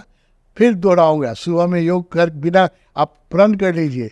मैं आपके पॉडकास्ट के द्वारा पूरे हिंदुस्तान के लोगों से विनती करना चाहूँगा कि अगर स्वस्थ रहना है, निरोगी रहना है, शारीरिक श्रम कुछ करना ही पड़ेगा। नहीं तो आप कुछ भी खाओ, निरोगी नहीं रह सकते हो। फिजिकल एक्सरसाइज में बेस्ट एक्सरसाइज जो है योगा है। आधा घंटा योग करें, आपका शरीर निरोग रहेगा। आधा घंटा ध्यान करें, आपका मन निश्चल रहेगा, शांत रहेगा, है ना। और आधा घंटा उसको जैसे सदपुरुषों को सुने, हिंदुस्तान स्वर्ग बन जाएगा, राम राज्य आ जाएगा। जिस राम राज्य की परिकल्पना अरविंद ने की है, विवेकानंद ने की है, ओशो ने की, जिस हिंदुस्तान की परिकल्पना लोगों ने की है वो बन जाएगा। मेरा यही रिक्वेस्ट है, हर व्यक्ति से मैं 1.5 घंटा मांगता हूँ। मैं भीख मांगता हूँ, मैं तो जोगी हूँ ना, मेरा अधिकार है मांगना। तो मैं मांगता हूँ आज से आपको बड़प्पन है कि आप उनका ही भला मांग रहे हो। 90 मिनट आपसे मांगता हूँ। आप 90 मिनट दें अपने लिए, समाज के लिए, राष्ट्र के लिए, विश्व के लिए। अगर जो हेड ऑफ द स्टेट है दुनिया के, वो 90 मिनट से अगर योगा, ध्यान और ओशो को पढ़े लगे, कहीं लड़ाई होगी? कहीं कुछ नहीं होगा, दुनिया स्वर्ग बन जाएगा। वेपन इंडस्ट्री खत्म हो जाएगी। हाँ, वेपन अमेरिका खत्म हो जाएगा। अभी इस युग में आर्मी का होना ही हमारी बेवकूफ़ी है। आर्मी की क्या जरूरत है? एक छोटी सी आर्मी होना चाहिए सिर्फ यूएन के पास, जो दो कई देश में लड़ाई हो तो उसको देखे। पीस आर्मी होनी चाहिए यूएन के पास। आर्मी की क्या जरूरत है? अब पुलिस लॉ एंड ऑर्डर के लिए, ट्रैफिक के लिए, है ना, पुलिस की ज़रूरत है। पुलिस रहे हर कंट्री के पास, आर्मी की तो कोई ज़रूरत नहीं। ओशो ने तो यही कहा था कि जब तक दुनिया में आर्मी रहेगी, मैं समझूंगा कि दुनिया अभी सुसंस्कृत उनके हिसाब से नहीं बनी। हाँ, सभ्य नहीं बनी है। क्योंकि जब दुनिया सभ्य बन जाएगी तो ये टैंक और सबमरीन में गरीब देशों का भी 20% पैसा जाता है युद्ध के सामग्री में। दिखाते नहीं हैं लोग, 20% खर्चा होता है आर्मी में, है ना, गरीब देशों का। जो खाने पर, बच्चों के पढ़ाने पर खर्चा होना चाहिए, वो तो वेस्टेज ऑफ मनी है ना। लेकिन चूँकि दूसरे उसके पास है तो हमको भी रखना है, पड़ोसी के पास है तो हमको भी रखना है ना। तो ये पड़ोसी की जो भावना है, ये विश्व कुटुंब की जो ओशो की देशना है कि वी आर वन। पहले हम मनुष्य हैं, तब हिंदू हैं, तब हम मुस्लिम हैं। Humanity is our first religion, भगवान ने कहा। बिल्कुल। मनुष्यता हमारा पहला धर्म है। ये मान के चले, सारी लड़ाई खत्म हो जाएगी। तो मैं यही संदेश आपके पॉडकास्ट से, आपके जो भी है, आपके जो विज्ञ आपके जो दर्शक हैं, उनसे विनती करना चाहूँगा, 1.5 घंटा। हाँ 1.5 घंटा मुझे दान दें। जो सन्यासी आया हूँ, मैं बाल से आपसे दान मांगता हूँ। 90 मिनट मुझे दे, एक सुंदर विश्व बनाने के लिए। एक सुंदर विश्व बन जाएगा। स्वामी जी, आपके 90 मिनट की मुहिम में मैं पहला हूँ, तो मैं जुड़ गया हूँ। बहुत बिल्कुल जी, बिल्कुल। बहुत खुश है। मेरे झोले में कुछ तो भीख आया, खाली नहीं जाएगा मेरा। आप बहुत अच्छा काम कर रहे हैं। हम भी आपके साथ जुड़े रहेंगे आगे भी, और ये पक्का है, नेपाल हमारे है। आप ठीक है? जरूर आएंगे। आप देखिए तपोवन, देखिए रजनीशपुरम, जिन्होंने नहीं देखा है, आप तपोवन देखेंगे ना, मिनिएचर ऑफ रजनीशपुरम। सारी जाति, सारी, आप बता नहीं सकते हैं कि कौन पीएचडी है वहाँ और कौन अक्षर भी नहीं चिनता है, पहचानता। ऐसे भी लोग हैं जो ABCD भी नहीं पढ़े हैं, और ऐसे लोग हैं जो AA हैं और PhD है। हम लोग साथ काम करते हैं, साथ एक मेस में खाते हैं, एक तरह के कपड़े पहनते हैं ना। रियल साम्यवाद अगर कहीं है तो ओशो के कम्यून में हम देखिएगा रियल साम्यवाद। बाकी साम्यवादी लोग तो हल्ला खाली करते हैं। लोग, मैं रूस में 20 साल से जाता रहा हूँ। रूस में लोग कहानी सुनाते हैं, जब कम्युनिस्ट रूस था, तो जो कम्युनिस्ट पार्टी के लीडर थे, उनकी जीवन शैली कुछ और थी, उनकी इज्जत ही और कोई थी ना, जो पॉलिटिकल लीडर थे। और इतना भय था कि आप थोड़ा सा कम्युनिज्म के विरुद्ध में बोले तो आपकी लाश गायब हो जाती थी, है ना। तो ऐसा भय पर समाज अब विदा हो जाना चाहिए, अब प्रेमपूर्ण समाज बनना चाहिए, अब कम्यून बनने चाहिए। हम लोग कम्यून में रहते हैं, है ना, प्राइवेट प्रॉपर्टी की ज़रूरत ही नहीं है। हम कम्यून जो है मेरे नाम पर नहीं है, हम सब रहते हैं और मज़े से खाते हैं, मज़े से नाचते हैं, और जितने खुश हम लोग हैं उतने दुनिया में आपको खुश आदमी भी रहते हैं। सुबह से शाम हम हंसते रहते हैं, जोक्स करते रहते हैं। मैं कम्यून का सबसे वरिष्ठ व्यक्ति हूँ।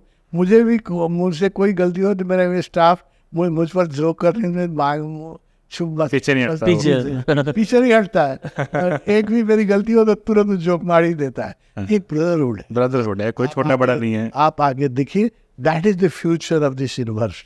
अगर दुनिया में ऐसे ढंग से लोग जीने लगे, दुनिया से युद्ध विदा बहुत सुंदर हो फिर जाएगा। इसराइल और हमास में देखिए, बच्चों के हॉस्पिटल में बम गिरे जा रहे हैं।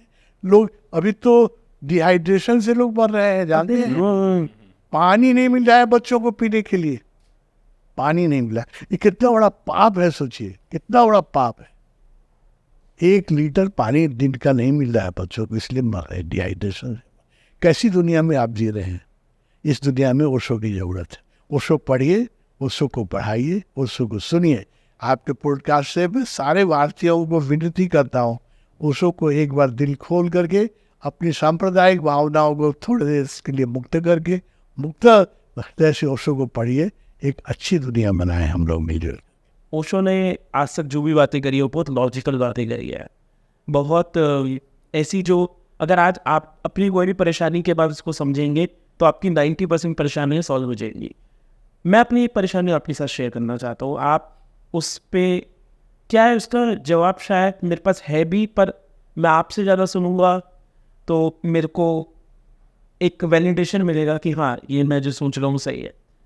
2 साल पहले मेरे पिताजी का निधन, और बिल्कुल हट्टे कट्टे थे वो। स्वामी जी, मैं अगर अच्छा हूँ तो वो बहुत अच्छे हैं, अगर मैं बहुत अच्छा हूँ तो वो उससे 10 गुना ज़्यादा अच्छे थे। जिस टाइम पे उनकी जेब में 20 रुपये नहीं होते थे, ठीक है, खाने के पैसे नहीं होते थे, ये नहीं पता था रात को खाएंगे या नहीं, उस टाइम पे वो अपनी जेब में जितने पैसे होते थे निकाल किसी को भी दे। और इसी वजह से मेरी उनकी बहुत लड़ाई है कि पापा, हमें तो पता नहीं है रात को हम डिनर करेंगे नहीं करेंगे, आपने उसको पैसे क्यों दे दिए? तो पापा ये कहते थे, मेरे साथ परिवार है तो तुम हो तो भूख भी मीठी लगेगी, कोई दिक्कत नहीं है, पर वो अकेला था इसलिए मैंने पैसे दे दिए। पर एकदम से ऐसा क्यों हुआ, क्या हुआ कि वो रात को सोए बिजनेस ट्रिप से गए हुए थे और वो सुबह उठे थी? मैं आज उस बात को 2 साल हो गए हैं, मैं उससे उभर नहीं पाया। कोई रोग नहीं थी, कोई बीमारी नहीं थी। हार्ट अटैक आया हूँ, मेडिकल तो कुछ ना कुछ रीज़न देगा, तो हार्ट अटैक आया उनको। तो मैं ये समझ नहीं पा रहा हूँ स्वामी जी कि मेरी गलती थी। अच्छे व्यक्ति भी थे वो, मैं ये भी नहीं बोलूँ कि कोई पाप कर रखा था, पिछले जन्म तक तो नहीं पता मुझे, इस जन्म में तो मैं नहीं मानता उन्होंने कुछ गलत किया था। तो ये क्यों होता है और कैसे अब मैं अपने आप को इससे निकालूं कि अब वो चले गए हैं, वो तो चले गए पर मैं शायद अभी भी उसी में। आज भी हर महीने में 2 बार ऐसा होता है कि मैं इतना फूट के रोता हूँ जिसकी कोई लिमिट नहीं है, मैं नहीं संभाल पाता अपने आप को।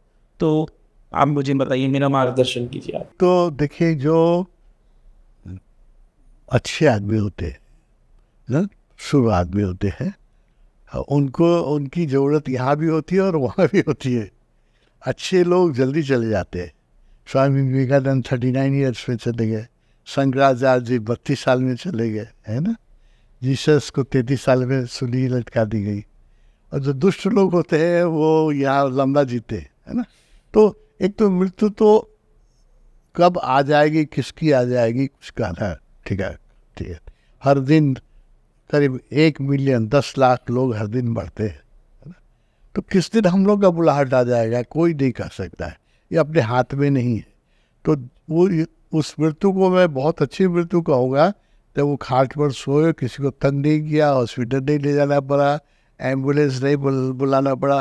नहीं तो आजकल तो ज़्यादा लोग आईसीयू में मरते हैं, वेंटिलेटर पर मरते हैं, बड़ी परेशानी हो। आर्टिफिशियल। एक सुकून बस इस बात का है जब उनको मैंने बॉडी उनकी रिसीव करी, क्योंकि वो बाहर थे तो मेरे बॉडी से उनका जो चेहरा था वो मुस्कुराहट हो रहा। देखिए, तो ये तो बहुत अच्छी डेथ है। मैं तो आपको बधाई दूंगा कि ऐसी डेथ हम सबको भगवान दे जिसमें किसी को तकलीफ नहीं हो। बेड पर आप लेटे हैं और रात में शरीर छूट गया, चले गए, किसी को तकलीफ नहीं, अपने को भी ज़्यादा तकलीफ नहीं हुई। तो इसको ये हम लोग कहेंगे ग्रेसफुल डेथ, बहुत अच्छी बात है। मैं तो इसको एक वरदान मानता हूँ। मैं चाहूँगा कि मेरी मृत्यु भी ऐसी ही हो, किसी को तकलीफ न देना पड़े, डॉक्टर न बुलाना पड़े। और आजकल तो अधिकांश लोग हॉस्पिटल में, इमरजेंसी में या आईसीयू पर मरते हैं, तो वो उसको मैं अच्छी मृत्यु नहीं समझता हूँ। ये तो आप भाग्यशाली हैं कि पिताजी को एक शांत, है ना, विश्रामपूर्ण मृत्यु उपलब्ध हुई। आपको इसको सेलिब्रेट करना चाहिए, दुख मत बनाइए इसका। जाना तो था ही, एक दिन तो सबको जाना है। कब किसकी बुलाहट आ जाएगी अपने हाथ, न जन्म आपके हाथ में, अगला जन्म कहाँ होगा कब होगा आपके हाथ में नहीं। यही जन्म आपका हुआ, आपने तो चॉइस नहीं किया था, अस्तित्व ने आपको भेज दिया, है ना।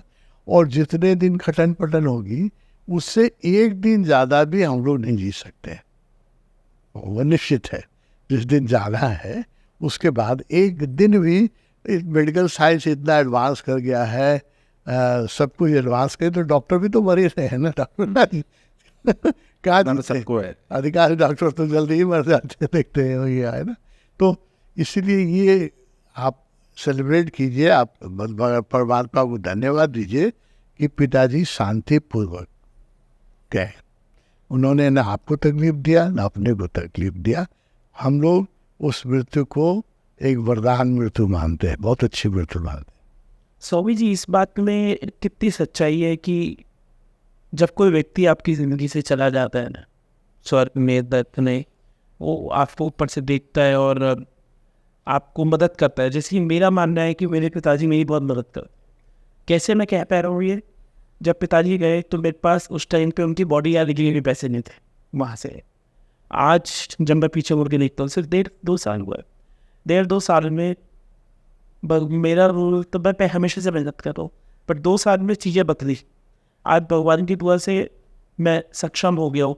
मेरा छोटे भाई का प्रमोशन नहीं होता था, पापा के टाइम में बस यही पूछते रहते, बेटा प्रमोशन हुआ।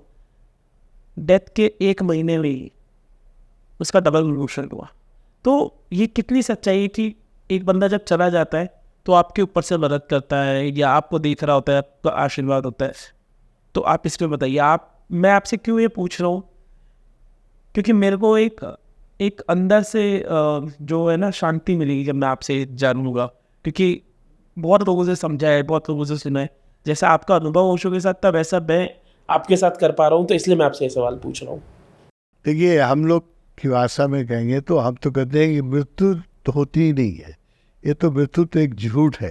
देखिए, वो क्या होता है, सिर्फ आप जैसे घर बदलते हैं, एक माले में रहते थे, उधर दूसरे माले में चले गए, तो उसको तो सिर्फ ट्रांसफ़र ऑफ द प्लेस है ना, रूपांतरण है, जगह का रूपांतरण है।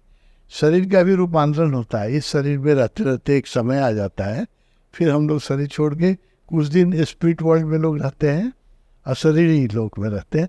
फिर उसके बाद प्रकृति कहाँ किस देश में कैसे उचित समझती है, वहाँ उनका जन्म हो जाता है ना।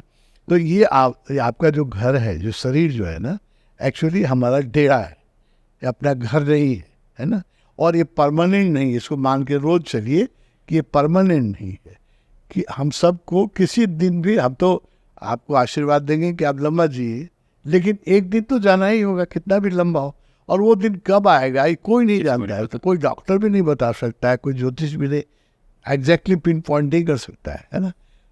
किसी दिन भी जाना पड़ सकता है ना। तो जब हम लोग शरीर छोड़ते हैं तो इसका मतलब नहीं कि मर गए, मरते नहीं हैं, शरीर मरता है ना। बॉडी से हम निकल जाते हैं, हमारी जो सूक्ष्म शरीर है, एस्ट्रल बॉडी जिसको कहते हैं, वो निकल जाती है। तो एस्ट्रल बॉडी जो है वो आपको देखती रहती है।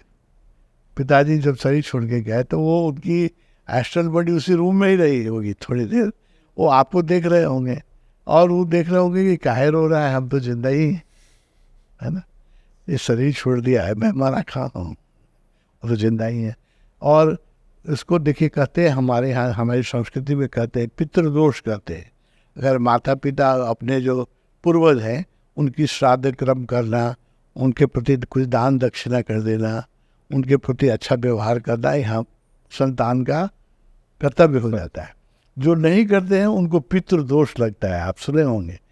पितर जो है नाराज हो जाते हैं अगर आपने उनका श्राद्ध ठीक से नहीं किया तो नाराज, या उनके नाम पर दान दक्षिणा नहीं की, या कुछ ऐसा काम किया जिससे उनको तकलीफ हो, तो हम लोग को पितृदोष लग जाता है। पितृदोष लगने पर बहुत दुख होता है, बहुत तकलीफ होती है आपको बहुत किसी भी रूप तकलीफ। में, आपको किसी चाहे तकलीफ, फाइनेंशियल लॉस हो गया, सेहत कोई खराब कोई होगी, कुछ भी होगा, और वो जब पितृ खुश हो जाते हैं तो फिर वो आपको आपके बहुत फायदा देता तो ठूक उल्टा होगा, फिर आपको फायदा होगा, फायदा होगा, अच्छा होगा। सेहत में भी, जैसे काम में भी। बच्चे की, आपके भाई की प्रमोशन हो गई, आपकी बिजनेस अच्छी हो गई, इसका मतलब आपको पितृ आशीर्वाद दे रहे हैं। वो ये मान लीजिए कि पिताजी मरे नहीं हैं, बिल्कुल ही नहीं, हाँ, शरीर छोड़ के निकल गए। अब परमात्मा किसी 2 साल हुआ है, अब कब करेगा पता नहीं, परमात्मा किसी न किसी देश में उनको कहीं न कहीं नया शरीर दे के जन्म देगा, जन्म हो जाएगा। अभी अगर वो अशरीरी अवस्था में हैं तो आप उनको जब भी याद कीजिएगा, उनकी बात कीजिएगा, तो उनकी जो सूक्ष्म शरीर आ जाती, इसी कमरे में आ जाएगी। थोड़ी देर आप बात कीजिएगा, मतलब मोबाइल में आप जैसे किसी को कॉल करते हैं ना, है? तो ये जो यौगिक नेट है ना, ये इसको हम यौगिक नेट कहते हैं। इंटरनेट तो अभी आया है, अभी बहुत साल नहीं हुए हैं, यौगिक नेट तो हमारे यहाँ हजारों साल से है। तो गुरुओं से कैसे कांटेक्ट करते हैं, गुरु को याद करते थे, भीतर से श्रद्धा से विश्वास से उनकी सूक्ष्म शरीर आ जाती है, आज भी आती है ना। तो आप भी अब पिताजी, इसलिए कहते हैं पिताजी का फोटो रखिए, उसकी आरती कीजिए, है ना। और जिस दिन उनका जन्म दिवस था उस दिन थोड़ा गरीबों को कुछ दान कर दीजिए उनके नाम पर, ताकि वो खुश रहे, है ना। और आप जब उनको याद कीजिएगा, मेरा अपना अनुभव है, जो आपसे गहरे रूप से प्रेम से जुड़े हैं, चाहे पिता हो चाहे कोई भी हो, गुरु हो, जो आपसे गहरे रूप से जुड़े हैं, उनको आप 5 मिनट अगर उनकी चर्चा करेंगे, याद करेंगे, तो उनकी उपस्थिति हो जाती है। वो हमको देख सकते हैं क्योंकि उनके पास एस्ट्रल बॉडी है, हम उनको नहीं देख सकते हैं क्योंकि हमारे पास एस्ट्रल बॉडी देखने के लिए थर्ड आई हो, ये थर्ड आई से दिखता है। वो जब तक आपकी थर्ड आई सक्रिय नहीं होगी, आप एस्ट्रल बॉडी को नहीं देख सकते हैं। वो आपको देख सकते हैं, आप जो बोलते हैं वो भी वो सुनते हैं, लेकिन वो जो बोलते हैं आप नहीं सुन सकते, क्योंकि आपके पास एस्ट्रल ईयर नहीं एक सुनने के लिए, वो सुन सकते हैं। इसलिए आप अभी घर में उनकी तस्वीर रखिए, जो उनका बेडरूम था या जहाँ भी, और हो सके तो आप वो अगर श्रद्धा हो तो एक धूप बत्ती वहाँ कहीं जला दीजिए और उनको प्रणाम कर लीजिए, है ना। और उनका जो श्राद्ध का जिस दिन शरीर छोड़ा है उन्होंने, उस दिन श्राद्ध की जो हमारी परंपरा है उस ढंग से श्राद्ध कीजिए, तो वो पितृ खुश रहेंगे। वो जब खुश रहेंगे तो जैसे पितृ दोष होता है वैसे पितृ आशीर्वाद होता है। तो आपके भाई की जो परवर्षण हो गए, आपका बिजनेस चलने लगा, वो मदद भी कर सकते हैं, वो मदद करते हैं। तो आपसे मैं विनती करूँगा कि उनके लिए पूजा पाठ करते रहिए, उनके नाम पर कुछ उनका जो जिसने शरीर छुड़ा था गरीबों को, जैसे उनकी आदत थी, 20 रुपये पॉकेट थे तो दे देते थे, अभी तो आपके पास बहुत है, तो आप कोई गरीब को देखे उनके बर्थडे के दिन या जिस दिन उन्होंने शरीर छुड़ा, 2 दिन बहुत इंपॉर्टेंट है, जिस दिन उनका जन्म दिवस हो या जिस दिन उन्होंने शरीर छुड़ा हुआ दिन और ज़्यादा इम्पॉर्टेंट है। उस दिन किसी गरीब को खाना खिला दीजिए या कपड़ा दे दीजिए या अनाथालय को कुछ दान कर दीजिए, वो और खुश होंगे और उसका पुण्य उनको बढ़ता जाएगा, और जब वो खुश होंगे तो आपकी समृद्धि बढ़नी जाएगी। पितृदोष में कई बार मैंने ये भी सुना है कुछ अपने रिश्तेदारों से कि मान लिया किसी ने कोई श्राद्ध अच्छे से नहीं किया, तो उसके बाद कुछ दिन के बाद उनके सपने में आते हैं उनके माता पिता और वो आके बताते हैं कि ये चीज़ ऐसे नहीं हुई मेरी, हाँ। इसको ऐसे करो, वो कहते सपने हैं, में आके बताते हैं। और वो तो बहुत होता है ये। जब आप सोते हैं ना तो क्या होता है, आप भी एस्ट्रल, हाँ। आपकी बॉडी भी एस्ट्रल लोक में निकल जाती है, उस समय सपने में संवाद हो जाता है, कभी कभी याद नहीं रहता है आपको, क्योंकि सपने में जो बातचीत होती है वो लास्ट सपना ही याद रहता है। हाँ। जिस सपने के बाद आँख खुल जाती है वो सपना याद रहता है। हाँ। उसको भी क्या कीजिए, मैं कहूँगा लिख लिया कीजिए, क्योंकि पिताओं गुरुओं से और अपने पूर्वजों से सपने में आदेश भी मिलते हैं। सपना आदेश उनको कहते हैं। हम लोग तो कहते हैं कि गुरु जो सपने में कहे उसको भी पूरा पालन करो, क्योंकि वो आदेश है। आपके पिताजी में सपने में आगे कुछ कहें तो उसको पालन कीजिए, क्योंकि वो संवाद ही है। उनके पास सूक्ष्म शरीर है, आप जब सोते हैं तभी आपका सूक्ष्म शरीर सक्रिय होता है, तो आप तभी सुन पाइएगा जब आप सोए रहेंगे। जागे में सुनने के लिए बड़ी साधना करनी पड़ेगी, तब जागने में भी जागृत अवस्था में भी सुन सकते। तो बहुत आप भाग्यशाली हैं, पिताजी शांति से शरीर उन्होंने छोड़ा और उनके शरीर छोड़ने पर आप लोगों की समृद्धि हो रही है। इसका मतलब आपको पितृदोष नहीं, पितृ का पुण्य मिल रहा है। स्वामी जी, एक चीज़ मैं आपसे पूछना चाहता हूँ। मैंने सुना है ओशो के पास 365 दिनों के लिए 365 रोल्स रॉयस थी और उन्हें गाड़ियों का बहुत शौक था और वो जैसे तेज़ गाड़ी चलाते थे। तो क्या ये सच है 365 दिनों के लिए हर एक दिन के लिए अलग 365 रोल्स रॉयस नहीं थी, 97 रोल्स रॉयस 97 थी? लेकिन वो कैसे हुई, ओशो सब चीज़ में क्लास चाहते थे, तो अपने लिए कम्यून में उनके लोगों ने लिए एक रोल्स रॉयस खरीदी। अब लोगों को लगा कि ओशो को रोल्स रॉयस बहुत पसंद है। अच्छा। अमेरिका में जो ओशो के पास आते थे सब अरबपति थे, तो वो गिफ्ट में रोल्स रॉयस लाने लगे, एक फैशन चल गया है ना। जैसे अभी हम तपोवन में रहते हैं तो मैं बंडी पहनता हूँ, है ना, तो अब लोगों को लग गया था कि स्वामी जी को बंडी अच्छी लगती है। अब मेरे पास इतनी बंडी आ गई है रखने की जगह नहीं मेरे पास में 97 बंडी हो गई है तो ये ऐसे ही शिष्य जो होते हैं ना, वो अपने प्रेम से कुछ गुरु को हार देना चाहते हैं। और अमेरिका के जो थे हॉलीवुड के स्टार, उनके लिए रोल्स रॉयस खरीदना हमारे लिए मोटरसाइकिल खरीदने जैसा है। ठीक बात है। तो इतनी गिफ्ट आई रोल्स रॉयस, और ओशो के नाम पे नहीं थी, तो ओशो छोड़ के आए थे। ओशो ने अपने परिवार के लिए तो 1 रुपया भी नहीं दिया है, अपने कभी नाम उन्होंने बैंक में कभी अकाउंट नहीं खोला, और उनके गाउन में कभी पॉकेट नहीं होते थे, पैसा उन्होंने कभी रखा नहीं। तो वो रोल्स रॉयस सब गिफ्ट में आई थी, और फिर वो अमेरिका ने सब रख लिया। अच्छा। और बेचा, $7 मिलियन में बेचा। वो पैसा भी अमेरिका में ही रह गया, ओशो के पास तो कुछ नहीं आया ना। तो ये ओशो के साथ बहुत दुर्व्यवहार हुआ है, उस वजह से लोगों ने समझा नहीं है। अब समय आ रहा है ओशो का, और आपके पॉडकास्ट, आप जैसे नवयुवक जो आप उत्साही लोग हैं, आपके पॉडकास्ट से एक नई संस्कृति बसेगी, जिसमें लोग ओशो को पढ़ेंगे, समझेंगे, और एक हंसता हुआ हिंदुस्तान बनाएंगे। हम रोता हुआ बिल्कुल आपके साथ है, हम बिल्कुल इसमें बनेगा। हम शायद बहुत आपके मुकाबले बहुत कम योगदान दे पाएंगे, पर जितना भी हो पाएगा हम आपके साथ।